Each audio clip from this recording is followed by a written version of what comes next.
27 मार्च को सीएम योगी आदित्यनाथ का बरेली दौरा प्रस्तावित। जिले में 940 करोड़ रुपए के विकास परियोजनाओं को देंगे सौगात। मंडलीय अटल आवासीय विद्यालय का करेंगे उद्घाटन। तैयारियों में जुटा प्रशासन। सीएम योगी आदित्यनाथ ने अयोध्या वासियों को दी सौगात। अयोध्या वासी भी अब रहे अंतर्राष्ट्रीय आईपीएल खेल मैचों का ले सकेंगे।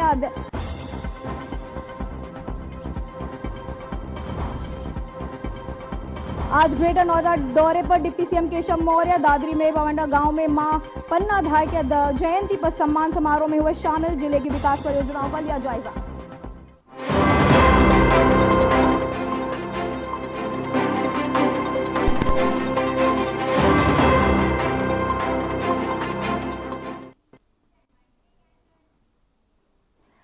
नमस्कार, मैं हूं पूजा सिंह और आप देख रहे हैं आर्यन टीवी। चलिए रुक करते हैं आज की कुछ खास बड़ी खबरों का। यूपी के मुख्यमंत्री योगी आदित्यनाथ आज कानपुर दौरे पर रहे। कानपुर के सीएम योगी ने चुन्नीगंज में मेट्रो स्टेशन और कन्वेंशन सेंटर का निरीक्षण किया। इसके बाद सर्किट हाउस स्थित प्रेसिडेंशियल ईंट और निर्माण का देने पहुंचे और वहीं बिठुर महोत्सव के प्रतिभागी कलाकारों का सम्मान एवं ऋण के नियुक्ति पत्र वितरण कार्यक्रम में शामिल भी हुए। मुख्यमंत्री युवा उद्यमी विकास अभियान के अंतर्गत जनपद कानपुर को 1302 उद्यमियों को और 5.42 करोड़ का ऋण वितरण किया। वहीं 329 नवनियुक्त आंगनबाड़ी कार्यकर्तियों को नियुक्ति पत्र वितरण एवं मुख्यमंत्री कृषक दुर्घटना कल्याण योजना के तहत 127 लाभार्थियों को 6.35 करोड़ सहायता राशि का वितरण किया। वहीं जनसभा को भी उन्होंने संबोधित किया। इस महाअभियान को पूरी मजबूती के साथ आगे बढ़ाने वाले डॉक्टर राम मनोहर लोहिया जी की भी आज पावन जयंती है। मैं इस अवसर पर भगत सिंह, सुखदेव और राजगुरु की स्मृतियों को भी नमन करते हुए विनम्र श्रद्धांजलि देता हूं और डॉक्टर राम मनोहर लोहिया की पावन जयंती पर भी उन्हें विनम्र श्रद्धांजलि अर्पित करते हुए जो उन्होंने स्वतंत्र भारत में भारत के लिए किस प्रकार की व्यवस्था उपादेय हो सकती है, इसके लिए जो कार्य किया था, जो संघर्ष किया था, आज कैसे नया भारत उन मार्गों का अनुसरण करते हुए आगे बढ़ रहा है, इसकी एक झलक आपने पिछले दिनों देखा होगा। मैं कानपुर वासियों को धन्यवाद देता हूं,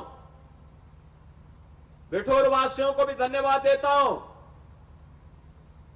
कि प्रयागराज में महाकुंभ का आयोजन पौष पूर्णिमा 13 जनवरी से 26 फरवरी महाशिवरात्रि तक संपन्न हुआ। बड़ा भव्य और दिव्य आयोजन था। इस भव्य और दिव्य आयोजन के साथ हम सबको जुड़ने का अवसर प्राप्त हुआ था, लेकिन देश और दुनिया के 66 करोड़ से अधिक श्रद्धालु वहां पर आए और ये श्रद्धालु व्यवस्था को लेकर के सरकार की जिम्मेदारी थी। सरकार ने डबलिंगटन की सरकार ने आदरणीय प्रधानमंत्री जी के मार्गदर्शन में उस प्रकार की व्यवस्था की थी, लेकिन यह आयोजन तब तक सफलता की नई ऊंचाइयों तक नहीं प्राप्त हो सकता था जब तक, बहनों और भाइयों, जब तक इस आयोजन के लिए अविरल और निर्मल गंगा नहीं होती। अविरल और निर्मल गंगा की परिकल्पना को साकार करने में आपने योगदान दिया है। याद करिए, इसी कानपुर में, सीसामऊ में 2019 के पहले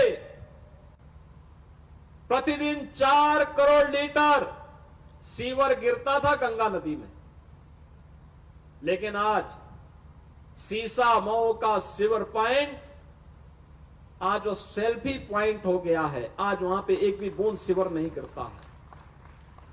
अविरल और निर्मल गंगा के बगैर कुंभ की सफलता पर प्रश्न खड़े हो गए होते, लेकिन महाकुंभ की सफलता के लिए जो बुनियादी आधार था उसमें आपका भी योगदान है और आतिथ्य स्वीकार सत्कार के लिए भी आप लोगों ने कानपुर को तैयार किया। इसके लिए भी मैं आपका अभिनंदन करता हूं। आप सभी कानपुर वासियों को हृदय से धन्यवाद देता हूं। बहनों और भाइयों, हम आभारी हैं प्रधानमंत्री मोदी जी के, जिन्होंने नमामि गंगे परियोजना के माध्यम से अविरल और निर्मल गंगा भारतवासियों को पुनः दी है। याद करिए, गंगा एक्शन प्लान 1986 में बनी, लेकिन 2014 तक आते आते मां गंगा पहले से ज्यादा प्रदूषित हो गई थी। प्रदूषण का आलम यह था कि गंगा नदी में जलीय जीव नष्ट हो गए थे। उस समय तमाम प्रश्न खड़े होते थे और आज मैं कह सकता हूं, महाकुंभ की सफलता नमामि गंगे की सफलता को प्रदर्शित करता है। प्रधानमंत्री जी ने 2014 में जो सपना देखा था गंगा मैया के लिए, आज महाकुंभ की सफलता उसके साथ जुड़ करके और नई ऊंचाइयों तक उसे पहुंचाई है। गंगा नदी में अब फिर से जलीय जीव दिखाई देने लग गए हैं। डॉल्फिन फिर से दिखाई दे रही है। अब अविरल और निर्मल गंगा के दर्शन हमें हो रहे हैं। यह अपनी विरासत के प्रति हमारे अंतःकरण को प्रस्तुत करता है। अगर विरासत और विकास की जिसने भारत की परिकल्पना को मोदी जी ने हम सबको दिया है, आज उसका साकार स्वरूप हम सबको हर एक स्तर पर देखने को मिल रहा है। ये वही स्वरूप है जो नए भारत के रूप में हम सबको आगे बढ़ने के लिए प्रेरित कर रहा है। और बिठूर महोत्सव उसी श्रृंखला का एक महत्वपूर्ण कड़ी बनने जा रही है। यहां पर पौराणिक काल से लेकर के और अर्वाचीन काल तक नए भारत के निर्माण की कड़ी को आगे बढ़ाते हुए आज यही कानपुर मां गंगा के सानिध्य में आगे बढ़ रहा है। कभी देश का मैनचेस्टर कहा जाने वाला कानपुर अपने टेक्सटाइल उद्यम के लिए माना जाता था, लेकिन जिन लोगों के मन में भारत और भारतीयता के प्रति नफरत थी, उन्होंने कानपुर को भी, कानपुर की उद्यमिता को भी पूरी तरह नष्ट करके रख दिया। कानपुर के उद्योग बंद कर दिए गए। कानपुर में बेरोजगारी छाने लग गई, अव्यवस्था पैदा हो गई।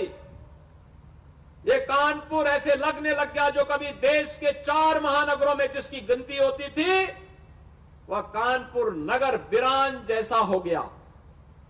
वीरानी छा गई, कनेक्टिविटी से वंचित कर दिया गया, मां गंगा को प्रदूषित कर दिया गया, एयरपोर्ट बंद हो गया, उद्योग बंद हो गए, हर जगह लाचारी लाचारी। आप याद करिए, जब कानपुर के साथ ये हो सकता है तो देश के साथ इन लोगों ने क्या नहीं किया होगा। देश के संसाधनों में किस कदर लूट नहीं मचाई हो। तो वहीं लोकसभा अध्यक्ष ओम बिरला आज आगरा दौरे पर हैं, जहां उन्होंने 45वें अखिल भारतीय रवि तेल तिलहन सेमिनार में बतौर मुख्य अतिथि शिरकत की। इस मौके पर बीजेपी नेताओं ने उनका जोरदार स्वागत किया। तिलहन सेमिनार कार्यक्रम में दीप प्रज्वलित कर कार्यक्रम का शुभारंभ किया गया। वहीं इसके अलावा कई कार्यक्रम में हिस्सा भी लिए।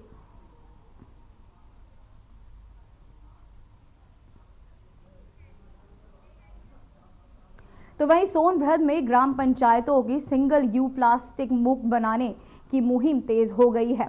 केंद्रीय पेट्रोलियम मंत्री हरदीप सिंह पुरी ने इस पहल को लेकर कहा कि ये पीएम नरेंद्र मोदी की प्राथमिक एजेंडे में शामिल है। पीएम मोदी ने लाल किला से घोषणा की थी कि जल्द ही देश में सिंगल यूज प्लास्टिक हटा दिया जाएगा। पुरी ने जन सामान्य की अपील की वे इस पहल की सक्रिय रूप से भाग ले और खुद भी प्लास्टिक का उपयोग बंद करें।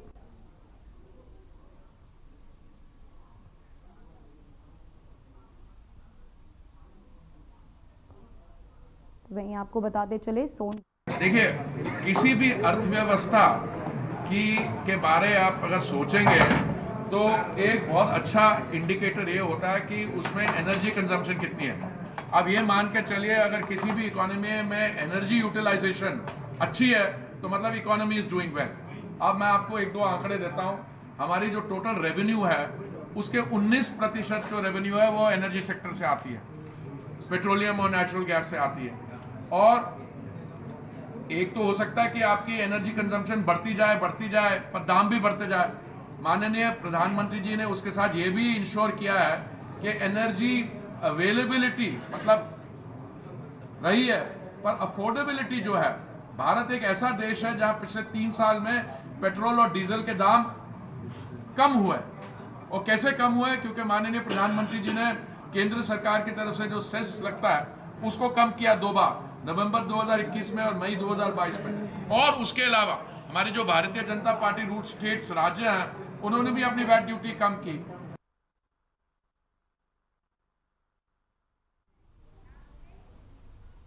तो वहीं यूपी के मुख्यमंत्री योगी आदित्यनाथ 27 मार्च को बरेली का दौरा कर सकते हैं, जहां सीएम योगी जिले को 940 करोड़ रुपए का विकास परियोजनाओं की सौगात देंगे।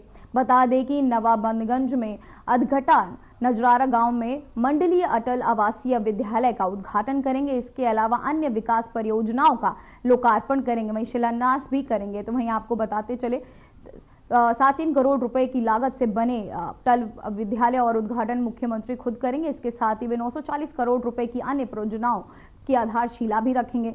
मुख्यमंत्री की जनसभा को प्रस्तावित है ये जिला प्रशासन ने तैयारियां शुरू कर दी हैं। अधघटा नजराना में मुख्यमंत्री के दौरे को लेकर तैयारियां जोरों पर है। सीएम के दौरे के लिए हेलीपैड का निर्माण किया जा रहा है और संपर्क मार्गों को सुधारा जा सकता है।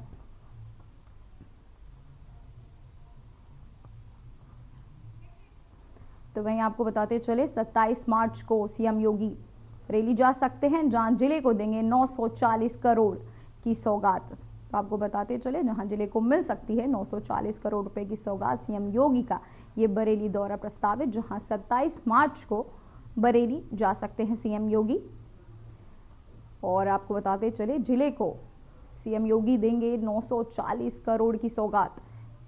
वहीं आपको बता दें बरेली सीएम योगी का बरेली दौरा, जहां लोगों को कई सौगातें सीएम योगी दे सकते हैं। साथ ही 940 करोड़ की एक बड़ी सौगात बरेली के लोगों को मिल सकती है। बरेली के लिए ये बड़ी सौगात 27 मार्च को सीएम योगी बरेली जा सकते हैं। बरेली पहुंच वो जिले को 940 करोड़ की सौगात भी दे सकते हैं। तो वहीं आपको बताते चले सीएम योगी का 27 मार्च को बरेली दौरा हो सकता है, जहां जिले को दे सकते हैं 40 करोड़ की सौगात।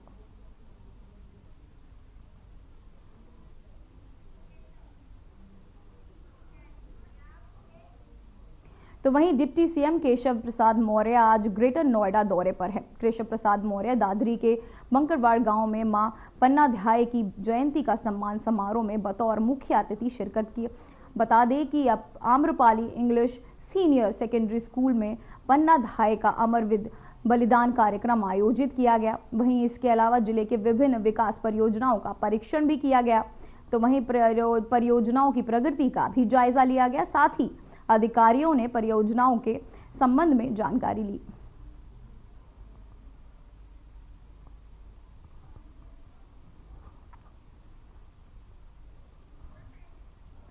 तो वहीं आपको बताते चले मां पन्नाध्याय की जयंती समारोह में हुए शामिल सीएम केशव प्रसाद मौर्य में विकास परियोजनाओं का भी उन्होंने जायजा लिया। साथ ही आपको बता दें ग्रेटर नोएडा दौरे पर हैं डिप्टी सीएम, जहां उन्होंने मां पन्नाध्याय जयंती समारोह में वो शामिल हुए। साथ ही विकास परियोजनाओं का भी उन्होंने जायजा लिया। ग्रेटर नोएडा दौरे पर डिप्टी सीएम, जहां मां पन्नाध्याय जयंती समारोह में सीएम हुए शामिल। साथ ही विकास परियोजनाओं का भी उन्होंने जायजा लिया। वहीं ग्रेटर नोएडा दौरे पर डिप्टी सीएम केशव प्रसाद मौर्य मां पन्नाध्याय जयंती समारोह में सीएम हुए शामिल। तो वहीं आपको बताते चले डिप्टी सीएम का ये जायजा, जहां वो ग्रेटर नोएडा दौरे पर हैं डिप्टी सीएम, जहां उन्होंने पहुंचकर पन्ना अध्याय जयंती समारोह में वो शामिल हुए। साथ ही उन्होंने विकास परियोजनाओं का भी जायजा लिया। साथ ही ग्रेटर नोएडा दौरे पर डिप्टी सीएम मां पन्ना अध्याय, आपको बताते चले विकास परियोजनाओं का भी उन्होंने जायजा लिया। साथ ही आपको बताते कि ग्रेटर नोएडा दौरे पर हैं सीएम डिप्टी सीएम और मां पन्ना अध्याय जयंती समारोह में भी डिप्टी सीएम हुए शामिल। तो वहीं एक बड़ी खबर सामने आ रही है, जहां सीएम योगी आदित्यनाथ ने अयोध्या वासियों को दी सौगात। अयोध्या वासी अंतर्राष्ट्रीय और आईपीएल मैचों का भी ले सकेंगे आनंद। वहीं डाबा सेमर में अंतर्राष्ट्रीय स्टेडियम 80% बनकर तैयार। जल्द ही अयोध्या में स्टार खिलाड़ियों के होंगे दीदार। अगले 2 महीने में खेल विभाग को स्टेडियम होगा स्थानांतरित और अंतर्राष्ट्रीय क्रिकेट, हॉकी, वॉलीबॉल मैच होंगे आयोजित। तो आपको बता दें कि अयोध्या वासियों के लिए एक बड़ी सौगात, जहां आपको बताते डाबा सेमर में अंतर्राष्ट्रीय स्टेडियम 80% बनकर तैयार हो चुका है। अगले 2 महीने में खेल विभाग को स्टेडियम होगा स्थानांतरित और अंतर्राष्ट्रीय क्रिकेट, हॉकी, वॉलीबॉल मैच होंगे आयोजित।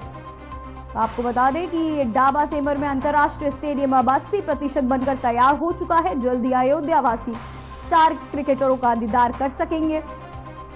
तो वहीं आपको बता दें कि योगी आदित्यनाथ ने अयोध्या वासियों को दी है एक बड़ी सौगात, जहां योगी ने अयोध्या वासियों को ये सौगात दी, जहां अब ये स्टेडियम 80% बनकर तैयार हो चुका है, जहां स्टार क्रिकेटरों का दीदार कर सकेंगे अब अयोध्या वासी।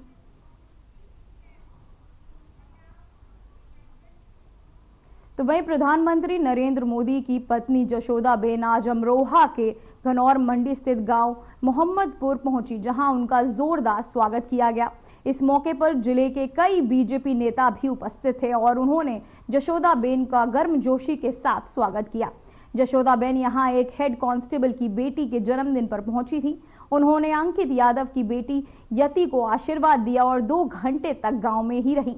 उनके आगमन को लेकर पुलिस प्रशासन ने विशेष सुरक्षा व्यवस्था बनाई थी और इस इलाके में मुस्तैदी से तैनात रहे। जशोदाबेन का अमरोहा में जोरदार स्वागत हुआ। तो वहीं आपको बताते चले पीएम की पत्नी जशोदाबेन आज पहुंची अमरोहा, जहां बीजेपी नेताओं ने उनका जोरदार स्वागत किया। हेड कांस्टेबल की बेटी को उन्होंने दिया आशीर्वाद।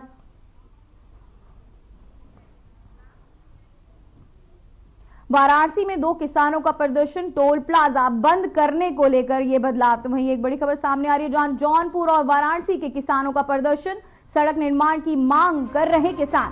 तो वहीं आपको बताते चले कि मांग को लेकर धरने पर बैठे सैकड़ों किसान। वाराणसी आजमगढ़ मार्ग पर धरने पर बैठे किसान, पुलिस ने हंगामा, नारेबाजी जारी। वाराणसी में चोलापुर थाने क्षेत्र का है ये मामला। तो वहीं आपको बताते चले कि टोल प्लाजा बंद करने को लेकर ये पूरा बवाल, जहां वाराणसी आजमगढ़ मार्ग पर लोग अब धरने पर बैठे हैं, जहां सड़क निर्माण की मांग को लेकर ये धरना। आपको बता दें कि जौनपुर वाराणसी के किसानों का ये प्रदर्शन, जहां सड़क निर्माण की मांग कर रहे हैं किसान। तो वहीं बुलंदशहर में खुर्जा क्षेत्र में गांव मदनपुर में राष्ट्रीय लोक दल के वरिष्ठ नेता अमित चौधरी की अचानक हार्ट अटैक से मौत हो गई है। इस अप्रत्याशित घटना के इलाके में शोक की लहर दौड़ गई है और ये दुखद घटना सीसीटीवी में कैद हो गई। बता दें कि अमित चौधरी घर के बाहर खड़े थे, अचानक जमीन पर गिर पड़े और उनकी मौके पर ही मौत हो गई। कुछ मिनट पहले तक बिल्कुल सामान्य दिख रहे और दिल की किसी बीमारी से पीड़ित नहीं थे। अचानक हुई इस जवान की मौत से परिवार सदमे में है। वहीं इस इलाके में शोक का माहौल बना हुआ है। तो मैं आपको बता दें कि हार्ट अटैक से टांग जिले के एक युवक की मौत हो गई। आपको बता दें सीसीटीवी कैमरे में ये पूरा मामला कैद। हार्ट अटैक से रालोद नेता की मौत और सड़क पर गिरे और थम गई। आपको बताते चले सांसें, जहां ये पूरा घटना सीसीटीवी कैमरे में कैद हो गया। उनकी मौत के बाद पूरा परिवार सदमे में।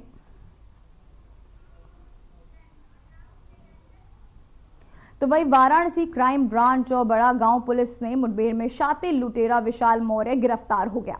पुलिस की जवाबी फायरिंग में विशाल के पैर में गोली लगी और उसे घायल अवस्था में अस्पताल भेजा गया। उसके पास से बाइक, नकदी 315 आपको बता तमंचा और कारतूस बरामद हुए। विशाल मौर्य पर 16 मार्च से चैन स्नैचिंग समेत अन्य वारदातों के आरोप थे। वहीं मुठभेड़ में के बाद डीसीपी काशी मौके पर पहुंचे और फॉरेंसिक टीम को घटनास्थल के साक्ष्य जुटाने के लिए भेजा गया। वहां हालांकि विशाल के गैंग का एक साथी फरार हो गया है।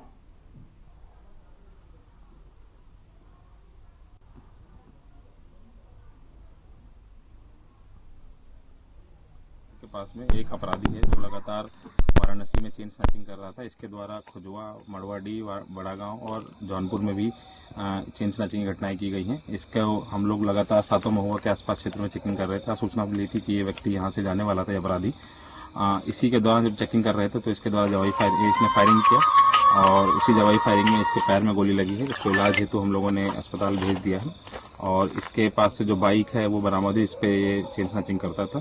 साथ ही साथ जो 315 जो बोर का वो तमंचा है वो मिला है और इसको अभी हम लोगों ने हॉस्पिटल भेजा है। बाकी आगे की विधिक कार्रवाई हम लोग करा रहे हैं।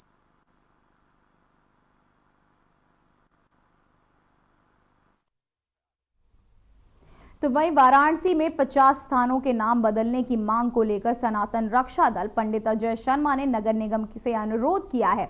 उन्होंने खालिसपुरा, गोल चुबुर्ता और समेत कई जगहों पर नाम बदलने की मांग उठाई। पंडित अजय शर्मा का कहना है कि इन स्थानों के नाम हिंदू परंपरा और सांस्कृतिक से मेल नहीं खाते।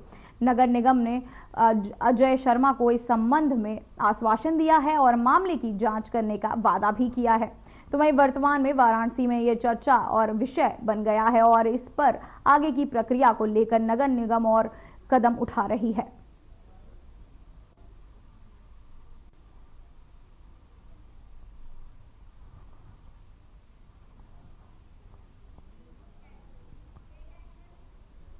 तो वहीं जालौन जनपद में कलेरिया थाना क्षेत्र में ग्राम देवगांव के पास एक भीषण सड़क हादसा हुआ।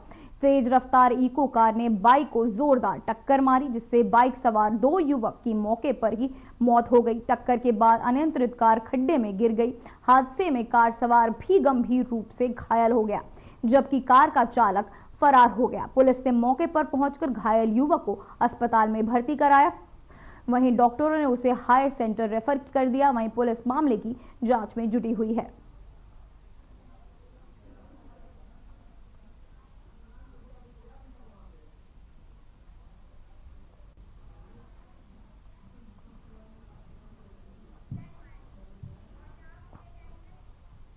तो वहीं बलिया जिला कारागार में शहीद राजकुमार बाग की मूर्ति पर सपा सांसद रामशंकर विद्यार्थी ने माल्यार्पण किया और उनके नाम पर मेडिकल कॉलेज बनाने की मांग की।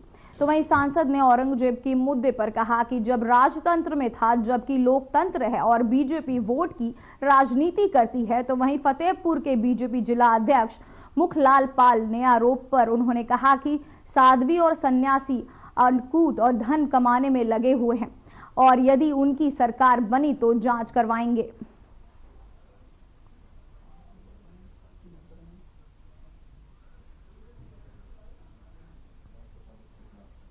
कभी भी धन अर्जित करता नहीं, लेकिन एक नया ट्रेंड शुरू हो गया है कि कोई भी साध्वी या सन्यासी ये भगवान को धोखा दे रहे हैं। कहते हैं कि हम भगवान के एकदम नजदीक वाले पुजारी हैं, लेकिन अकूत संपत्ति खड़ा करने में लगे हुए हैं।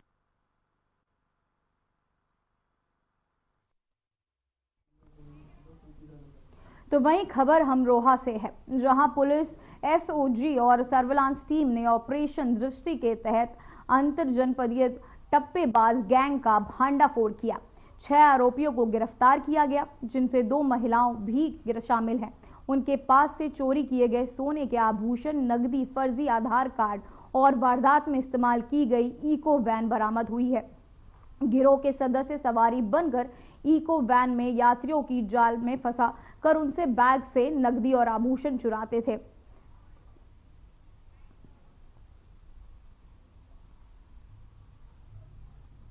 मार्च 2025 को थाना हसनपुर क्षेत्र में एक महिला के साथ टप्पेबाजी की घटना हुई थी। इसमें महिला ने बताया था कि इसे सवारी चाहिए थी, तो एक इको गाड़ी आई थी जिसमें ये बैठी थी और जब इसने अपना बैग देखा तो उसमें से उसके आभूषण और पैसे गायब थे। उन्होंने पुलिस को सूचना दी। तत्काल इसमें थाना हसनपुर पुलिस और एसओजी टीम लगी और करीब 400 से अधिक सीसीटीवी कैमरे को देखा गया और बहुत ही सराहनीय कार्य करते हुए एसओजी टीम एवं थाना हसनपुर पुलिस ने आज इसका सफल अनावरण करते हुए आज 6 अभियुक्तों की गिरफ्तारी की है और करीब 5 लाख से अधिक वैल्यू का गोल्ड भी बरामद किया गया है और 5,000 रुपये कैश। इसके अतिरिक्त जो महिला के पर्स से जो प्रपत्र थे वो भी बरामद हुए हैं। 4 मोबाइल फोन और जो इको गाड़ी घटना कारित करने के लिए प्रयोग की गई थी जिसमें फर्जी नंबर प्लेट लगाया गया था, उसको भी बरामद किया गया है।